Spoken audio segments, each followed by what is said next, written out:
Jõulude aeg.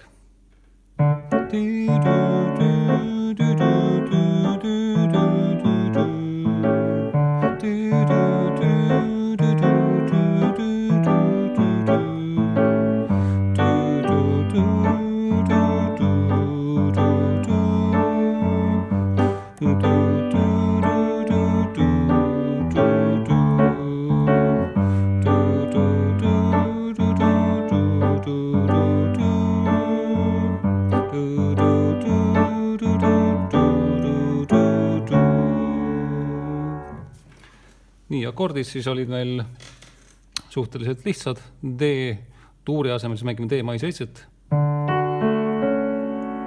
Siis dis-dim. E-moll-7, A7. Et see oli siis 2, 5 ja uuesti tegelikult laheneb siis sinna D-maisse. Siis kordab sama asi. G-tuur. Ja nüüd D-tuur fis-bassiga.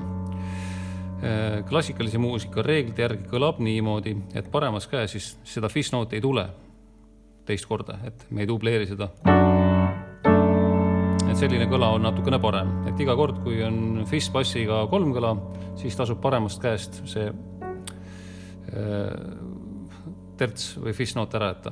Ehk siis terts-bassiga 3 kõlas tertsi ei kohendata.